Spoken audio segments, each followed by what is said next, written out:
Good day, beautiful people. Welcome back to Tap Facts with Nico Taps. Today, I'm excited to share someone that I wasn't really too hip to until about a couple of years ago. The Queen of the Trumpet, they called her, Valaida Snow. Known for being fluent in multiple instruments and languages, Valaida was raised on the road in a show business family. She learned to play the cello, bass, banjo, violin, mandolin, harp, accordion, clarinet, trumpet, and saxophone, all at professional levels by the time she was 15 years old. She also sang and danced on top of all of that.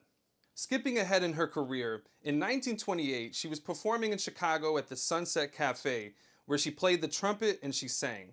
But then, 7 pairs of shoes were placed in the front of the stage in a row, and she danced in each of them for a chorus. The dances in the shoes to match were soft shoes, ballet shoes, tap shoes, Dutch clogs, Chinese straw sandals, Turkish slippers, and the last pair were Russian boots. When Louis Armstrong himself saw the show one night, he continued to clap after the rest of the audience stopped, and he remarked, "Boy, I never saw anything that great." He nicknamed Valaida Little Louie and said that she was the second best jazz trumpet player alive, after himself.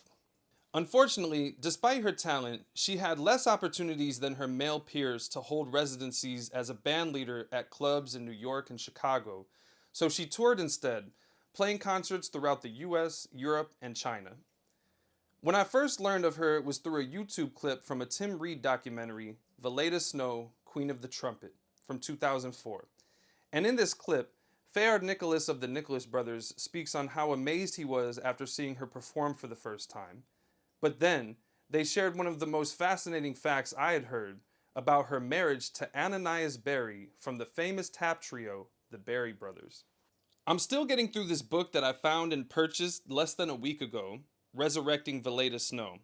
But in this book, like a scene from a movie, they tell the story of how Ananias and Valaida met backstage at the famous Cotton Club in such an over-the-top way that it feels like a made-up meet-cute from a scene in a movie that you would find in some kind of rom-com.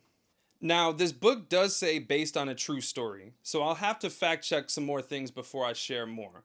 But what we do know is true is that their age gap, with Valaida being almost 10 years older than Ananias, is one of the main contributing factors to her getting such negative press for their relationship while they were together.